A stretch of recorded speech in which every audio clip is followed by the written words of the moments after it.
The exercise period for the men from death row. A half hour each day, around and around, and then back to their cell to wait for tomorrow. 8 men awaiting execution.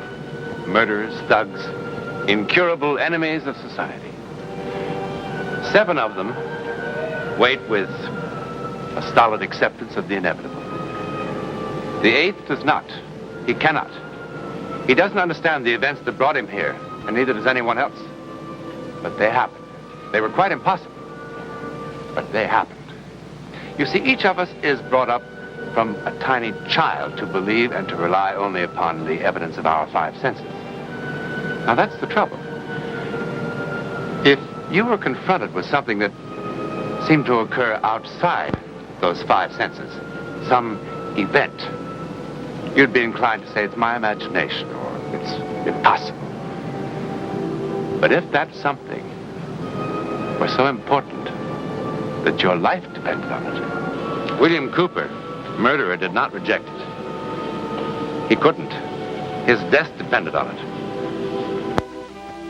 And the bizarre events that provoked Cooper's death sentence, they began here, in the attractive midtown apartment of bachelor Fred Summers. They happened because of Kate Maxwell, a widow. Hey, careful with that good whiskey. I'm steady as Gibraltar. I'll say you are. I don't know why you never let me help you. I make a pretty good salad myself.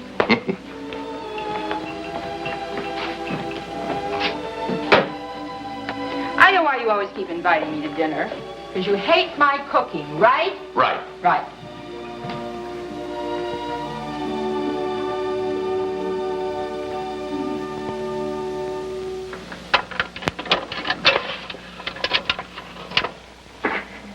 My dear Kate. Oh, perhaps you'd better sit down for this. I've quite a bit to say. Well, go on, sit down. I decided to record this because I never seem to do a very good job in person. Maybe with just me talking, and you not able to answer back with your peculiarly female logic, I'll get somewhere. Now, as I calculate it, to date, I have asked you to marry me at least 347 times, conservatively. And you've never said no. But, well, although you strike me as an otherwise bright young woman, you've never said yes either. Now, just in case they've escaped you, my qualifications are as follows. Health, clear of eye and sound of limb. Habits, steady and dependable. Prospects, first rate. Intelligence, way above average. And, as you can see, modest to a fault. I am, in short, a good scout. Trustworthy, loyal, obedient, cheerful, thrifty, brave, clean, and reverent. A prize catch for any clean-limbed, straight-thinking American woman. Darling Kate, I put one crucial question to you most seriously. And to answer it, you've got to search your heart deeply, honestly. Is it me or the idea of marriage? No, don't answer yet. Hear me out. I can't wait much longer. I love you. I adore you. But the way things are, it's tearing me apart. You keep saying you're not sure. After all this time, not sure? It's not me you're not sure about, Kate. I suppose I could figure out a life without you. And if I were sure you were able to fall in love with anyone and didn't love me, but I really don't believe that's it. And I think in your heart you know the real trouble as well as I do. Katie, I'm fighting a ghost, and that's not a fair fight. I'm not going to ask you again. I mean it. You're not being honest with either one of us. Look, Kate. I'm sure he was a great guy. And I'm sure your 2 years of marriage were perfect. But he's dead, Kate. You don't know that he's dead. Nobody does. Well, face it. The Navy didn't say missing, they said dead. They said presumed dead. I don't presume it. You don't? You don't, or you don't want to? Look, when a man goes down in the middle of the Pacific, thousands of miles from any land, and they only find wreckage, and 3 years pass. Sure. Write him off. Draw a line through his name and make believe that he never existed. That's the thing, isn't it? You think loving someone else, being happy without Jim, is somehow disloyal. It isn't that you don't know in your bones that he's dead and gone. It's disloyal. You're confused, Kate. And your confusion is ruining both our lives. Please. Please, Fred, just leave me alone.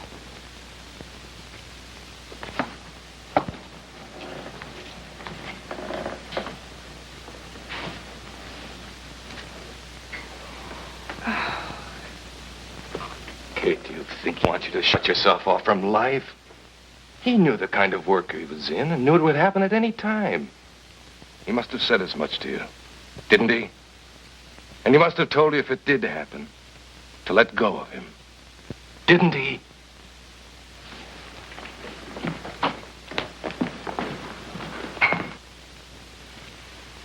Or is it that you're afraid of loving again? Afraid of losing again? Please, Fred, leave me alone. Please, just leave me alone. Kate, you are alone. All alone.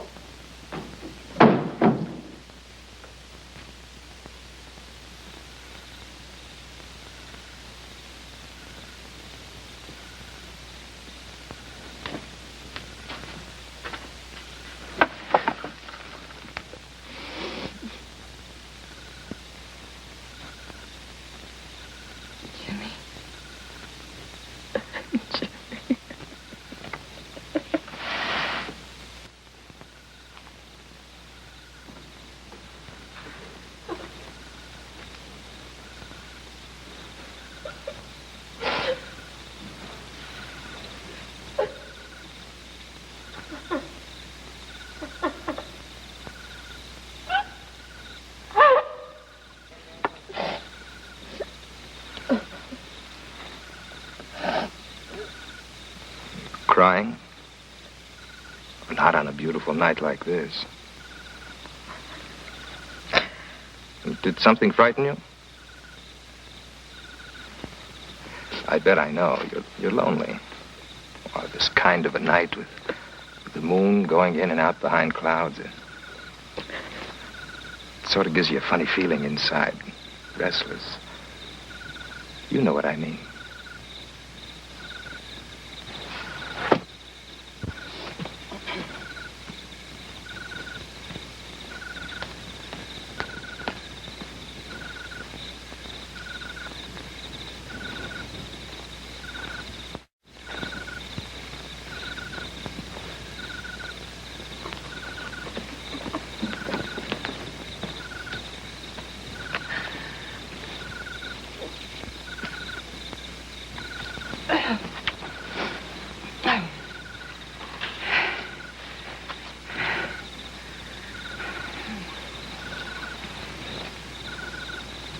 There are lots of lonely people.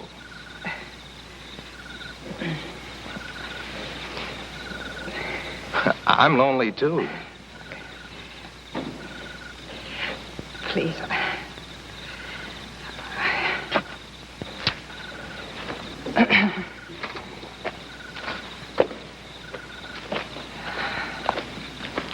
Are you going for a walk or walk in the park? I'll walk with you. If there's no one here but us, the whole park is empty for us. I know. I've looked around. You don't want to be lonely on a night like this. But you're not afraid of me, are you? I wouldn't hurt you. Really, I wouldn't. Please. Please, just leave me alone, please. Don't be afraid of me, please. Please don't be afraid of me.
You are scared. You are!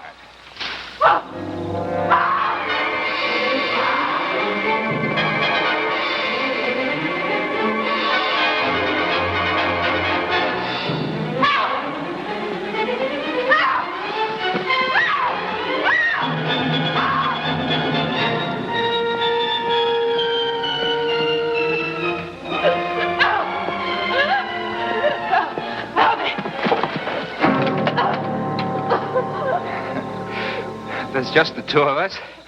Nobody to cause any trouble. It's perfect, don't you see? It's perfect.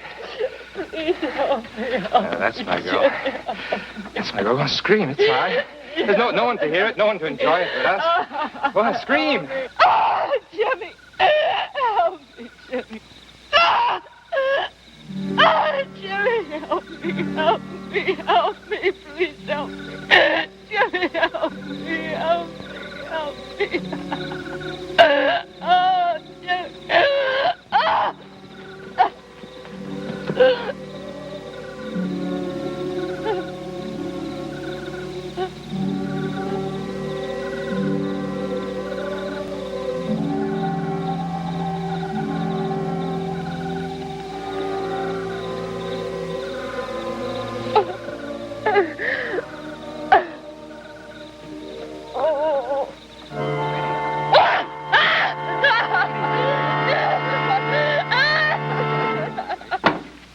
And you're sure you could identify the man if you saw him again? Yes, of course. And the description of the clothes and so on, you don't want to change any of that? No. Why should I? Well, your story of how he suddenly turned tail and ran off, well, it doesn't quite add up, does it? What doesn't add up? I told you everything yesterday, just the way it happened. Well, have you seen the papers this morning? No. Well, a woman was attacked and murdered in that park last night. Oh. We thought you might be able to help us. I'll be glad to. Okay, Jerry, we're ready.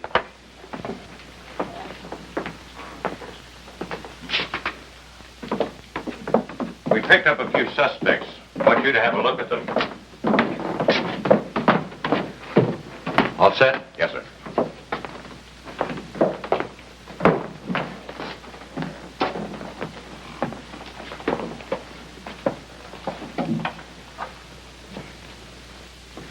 Okay.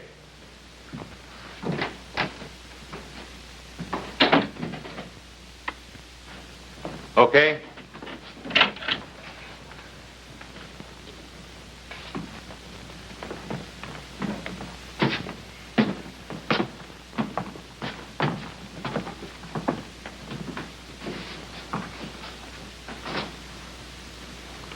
All right, hit him. That's him. Which one? The one with his hands in his pockets. All right, Jerry. All right, Cooper. You stay where you are. Rest of you off the stage. Hey, now, wait a minute. I didn't do anything. You're sure now? That's his voice. That's the one. Hey, well, what are you trying to pull? Where do you want him, Mike? My office. Let's go.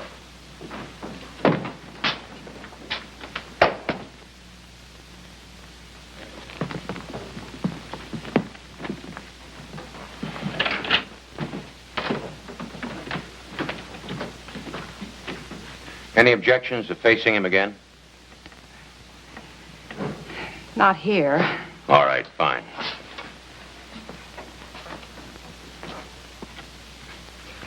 What is this? What are you doing? Don't I even get to talk to a lawyer before you start all this stuff? You'll get to see plenty of your lawyer.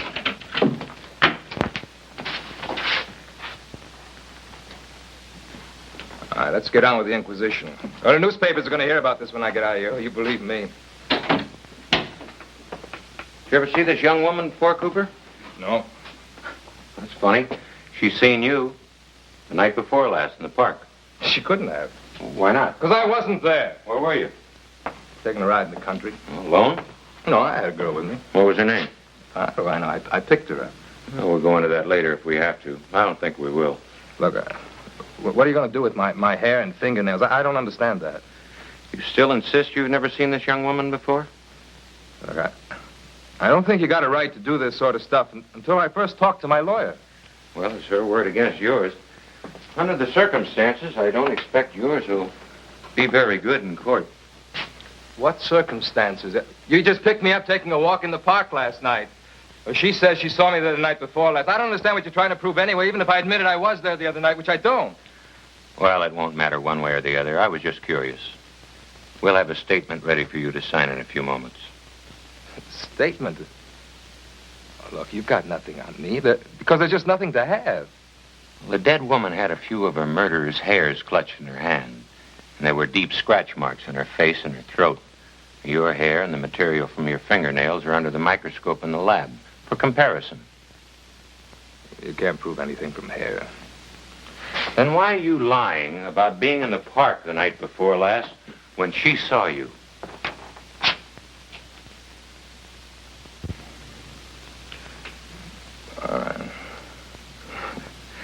I was in the park.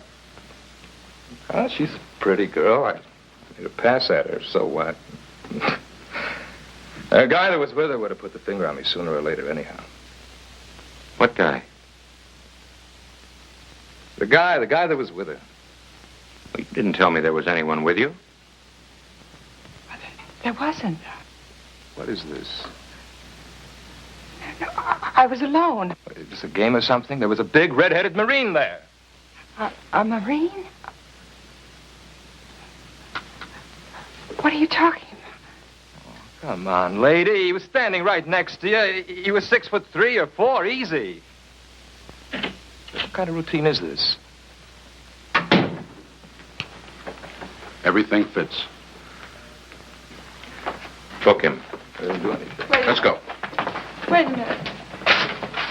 There wasn't anybody with... Please. Please, why are you lying? Just tell me why you're lying, please. Please, just tell me why you're I don't know lying. what you're talking about. Look, I told you the truth, lady. Tell me why lady, you're leave lying. me alone. Please, Leave me please. alone.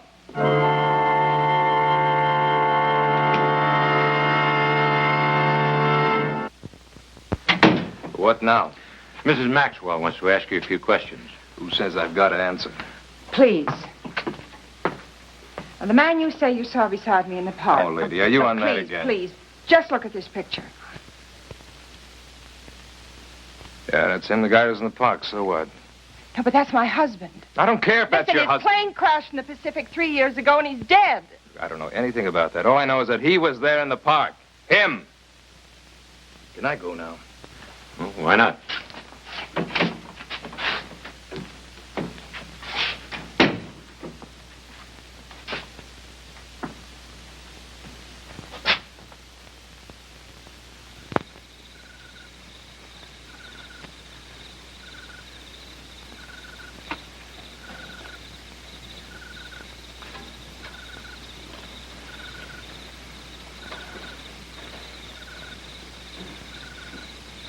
Jim.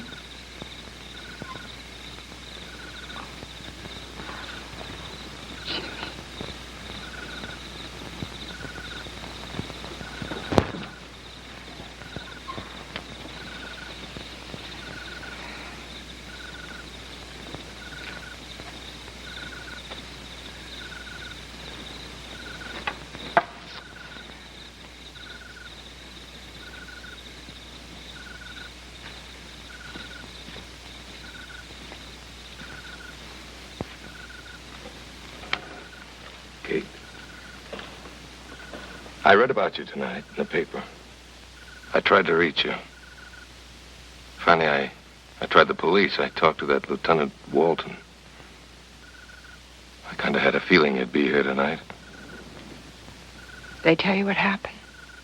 Yes. Cooper swore that he saw Jim. Do you understand that? No, dear. There's so many things I don't understand. The important thing is, what does it mean to you?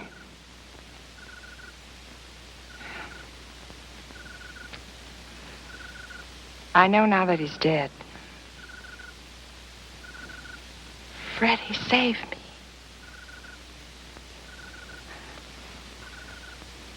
Why didn't he let me see him?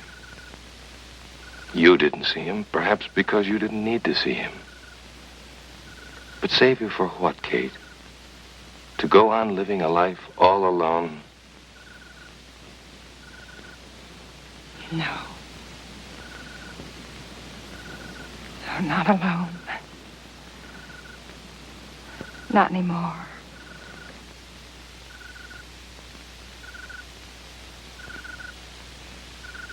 None of us is really certain whether our so-called hallucinations are real or fancied. For if we dismiss everything we can't explain, it would then follow we would have to dismiss the very fact of sight itself, wouldn't it? At any rate, somehow, a dead Marine did appear in the park when his presence was desperately needed. How? Well, there are so many things in this world about which we know only that we don't know.